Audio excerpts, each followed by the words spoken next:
Hello, everyone. Thank you so much for joining me for another week of Faithful Friday. What a blessing it is to be alive and well and here to jump on and join you for another Faithful Friday. What a week it has been.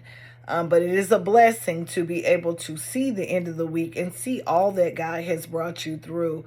Y'all, this is the season to progress. This is the time to break some barriers that have kept you from achieving some of your goals. We are in the second quarter of 2024. And as I always say, if you haven't gotten started, the time is now. Like, there is no more time to waste. There is no more time to talk about it. This is called do it time. You just got to do it. You got to walk by faith and not by sight and believe that you are capable of so much more than what you see today. This week was all about thinking about healing and relationships. And I was just reminded of renovations through some reading that I was doing. And when it talked about renovations, it just talked about, when we're in a state of renovating, it's not a pretty process. It's a pretty messy process. Whether you're renovating a bathroom, whether you're renovating a kitchen space, whether you're renovating your whole house, for a while, it's going to be a little bit messy. But when it's all said and done and those renovations are done, it is simply amazing. A renovation, you got to just remember, it's a temporary setback that is actually setting you up for something beautiful. That's why people renovate, because they see the end result. They're not thinking about now. And so even when I think about progress and it being time to break some of the barriers that have kept you from certain goals, it's renovation season. It really is the time to renovate and uproot and rebuild those things that we have promised ourselves. Relationships will continue to remain healthy. That was the thing that was really hitting me this week, is that relationships will continue to remain healthy by setting boundaries and sticking to them. We've been talking about boundaries all of 2024. I'm not letting it go, because I know there's people that struggle with it. I know that I struggle with it quite sometime throughout my life. But setting those boundaries and sticking to them. A big part of setting boundaries, even in the best of circumstances, is accepting the reality that when you know a change needs to happen, and you got to move forward in making it happen. It may not be something that you want to do, but that you know you have to do it. You have to do it. And so it hurts, but you have to do it. This week for me was all about being on time. And sometimes I found myself way ahead of time. I know on Monday I had to go into the office in my mind. And so I got up and I got dressed. And I said, well, let me check this email to see the location of where I need to be. And that email said, you don't have to be there until Tuesday, May the 7th. And so I was on time, but ahead of time, and things worked out. Because, of course, I just went ahead and settled back into my day. But that's how we got to live our life. We got to be ahead of time to be on time. And so even though I didn't have to be there Monday, it felt good to know that I was just in a position to be on time. And that's how I want to be moving forward in this year. I want to be on time for those things, those rooms that I'm supposed to be in and a part of. I don't want to be arriving just on time. I don't want to be arriving in the nick of time. I want to be on time. And so, that was a lesson for me this week. One, make sure you check your emails and know where you're supposed to be and when you got to be there. But two, just prepare yourself like you did this time, always to be on time. We are called to demonstrate God's greatness through our lifestyle. That is how he can get the good out of us, through our lifestyle. And we cannot allow circumstances to distract us from fulfilling our purpose. So many times I can see where a person is on track to completing something, to being at that finish line, and they allow distractions to get in the way of fulfilling that accomplishment or that goal or that thing that they want to do. And so we've really got to get away from the distractions. We do. I learned this week, just from even doing some relational studies, that when thinking through relationships, that have shifted from difficult to destructive, those distractions. We just can't consider the facts. We have to consider the impact. Those things that have become destructive in our life, what are they keeping us from? What are they holding us back from? What are they stopping us from achieving? Because they're stopping us from something, you know. We have to consider the impact of those things that we do that continue to distract us.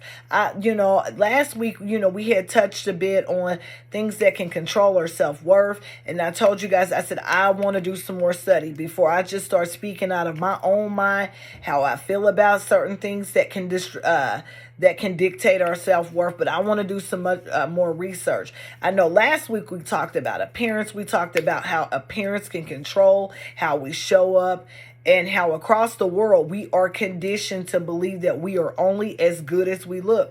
I talked about how sometimes I come on Faithful Friday and I feel good about the way I look. And sometimes I come on Faithful Friday and I say what you see is what you get. Because it's not what I have on. It's not the way that I'm styled up. It is about the word. It is about the confidence that you bring to the table, the rooms that you enter and you walk in that make you who you are, not what it is that you put on the outside. When it comes to this week, I had did some deep diving and study as far as when it came to net worth, because that's another big one. When you're controlled by your net worth, when you need to know, because basically you need to know you're not more or less worthy because of how much money you have in your bank account. You're not. We have been conditioned to associate wealth with being more important. We feel like if someone's rich, they're more important. They're not. Those are many of the people that struggle mentally because, as you can see, money's not enough. We've been conditioned to associate that. Wealth is more important. If your value continues to correlate with the amount of money that you have to ask yourself, will you ever have enough? A millionaire wants to be a billionaire, and a billionaire wants to be a trillionaire. And if you've got a little house, you want a bigger house. And when you get a bigger house, you're going to want an even more bigger house. If you've got a good job, you're going to want a great job. If you've got a great job, you're going to probably want an awesome job.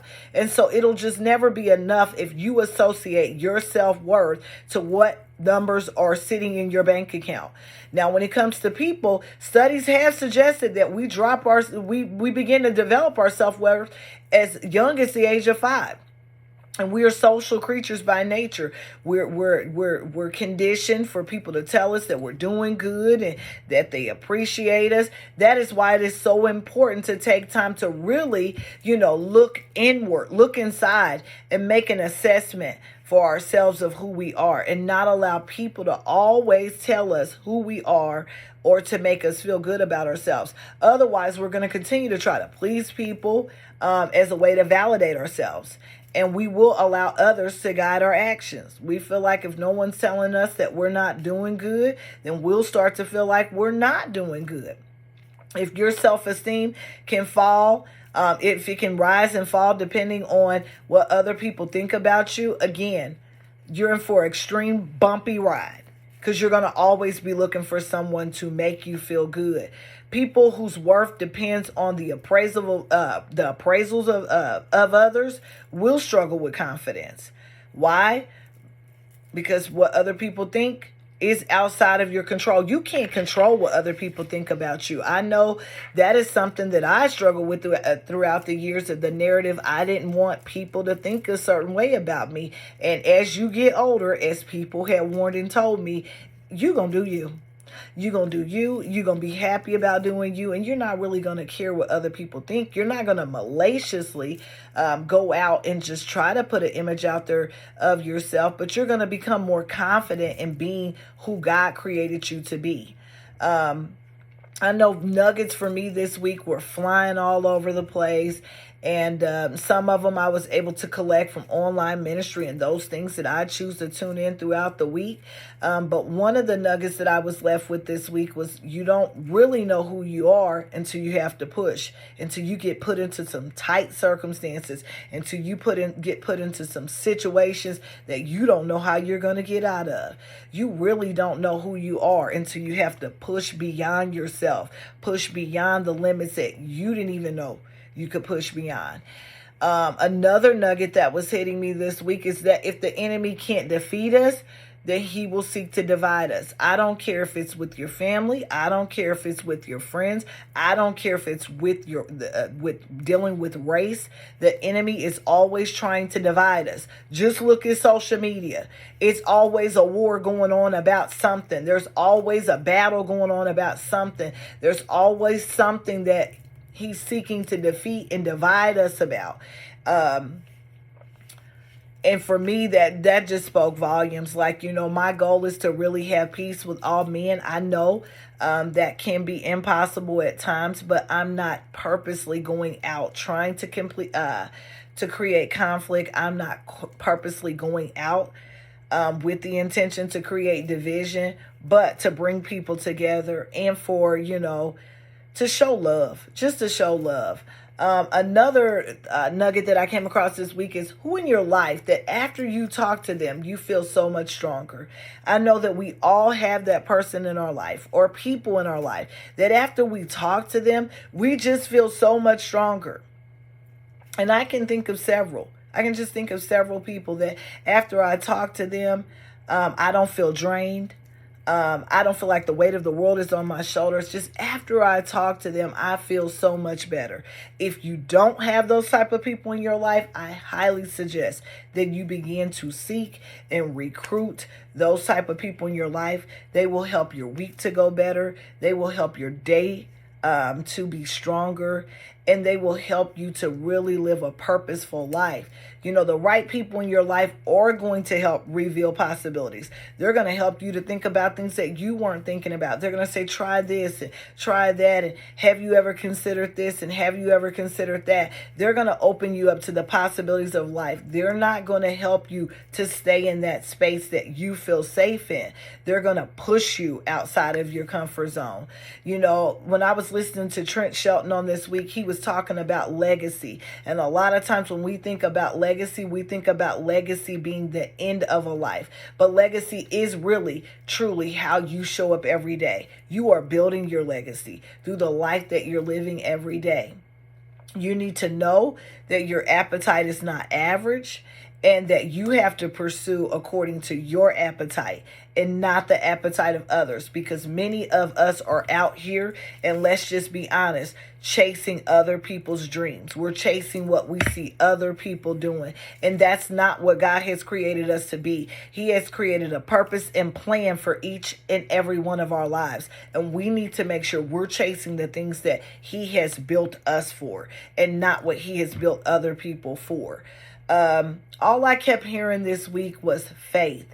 And that without faith, it is impossible to please God. And so if there are some things that He has spoken over your life and that He said that He would do, some doors that He said that He would open, and you know that He's going to open them by faith, I need you to believe in it. I need you to walk in it. I need you to trust Him. I need you just to begin to act like it is already so. Because that is what I do daily. I act as if it is already so. Because I trust God that much just from what He's already done in my life. How He's already showed up in my life for the things He's already helped me to accomplish in my life.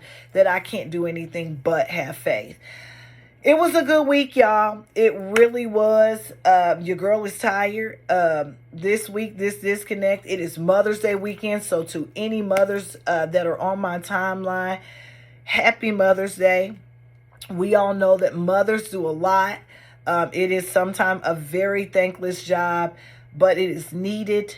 I thank God for making me a mother. I thank God for Him giving me 2 daughters that I could instill and pour in. And that they're growing up and they've grown up and that they're out here flourishing in those things that God has purposed them to do. If you're looking for the guys, we will be at the Garfield Park Farmers Market this Saturday, 9 a.m. to 12:30 p.m. Come on out. We will have sauce and barbecue treats. Just another shameless plug. Mark your calendars. We will be at Melanin May. That is May 25th. May 25th. That is coming up soon. Mark your calendars. Come on out. That is at the Community Alliance of the Far East Side. Come on out. Celebrate. It's going to be a good time. That's from 11 a.m. to 5 p.m. Check out our page, Guys Cooking Creation. We do have it posted there. But again, everyone, have an amazing weekend. Have an amazing disconnect. I know that it is the disconnect for most. You know the drill. If you're out, make sure that you're letting your light shine. Why? Because your transparency is leading to so many others being transformed. This has been your girl 7, and you know I will see you soon.